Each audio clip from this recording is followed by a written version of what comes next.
İkisi televizorda ilk şəhid xəbərlərini eşidəndə və onların içərisində rütbəli hərbçilərimizin olduğunu görəndə nəsə bir əndişə yarandı. Həm də əbəs yerə olmayan bir əndişə. Ağır əməliyyatların başlandığını da məhz bu xəbərdən sonra duyur Sevinc Alızadə. Ailə üzvləri ağlına da gətirmir ki, həmin gün onların da qapısı şəhid qapısı kimi döyüləcək. Amma taleyin yazısı öz sözünü deyir. Həddən artıq bir-birinə bağlı olan ailənin ən möhkəm sütunu yıxılır o an. Cənazə gələnəcə inanmadım. Ölə bilər. İnanmaz. Elə bilirdim yaralıdım. Hazırlaşırdım ki, hospitala gedim. Həyətə yaxınlaşanda cənazə başını onda insan selinin səsini eşitdim. Hamı qışqırırdı.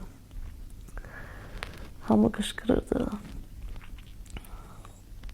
Elə eyvandan baxdım, qaçdım eyvandan baxdım ki, bu nə səsdir, başa düşdüm.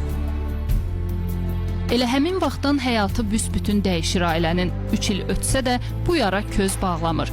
Anası və qardaşı da erməni quldurları tərəfindən qətlə yetirilən Raqufu həm onların intiqamı, həm də vətəni səsləmişdi döyüşə. Çünki bu döyüş onu Qarabağa, anasına aparacaqdı. Həmişə deyirdi, başlayan kimi birinci özüm gedəcəm. O həmişə öndə olmağı sevirdi. Onun üçün qorxu yox idi.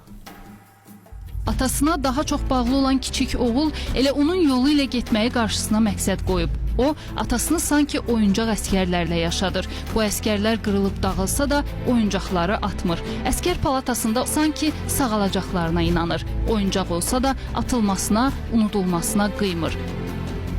Şəhidlər də düşmən gülləsi ilə vurulanda deyil, unudulanda ölürlər. Elə onları unutturmamaq üçün Zəfər şəhid ailələrinə dəstək ictimai birliyi yaradan Sevinc Alızadə dövlətin dəstəyini də üzərində daim hiss edir.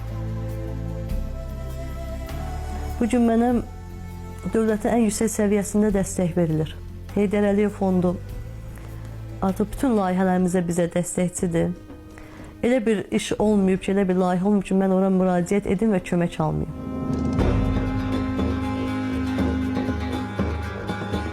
Azərbaycan gəncliyi üçün örnək olan Raquf Orucov ucaldığı zirvədən, ailəsindən və ən nəhayət canından keçdi.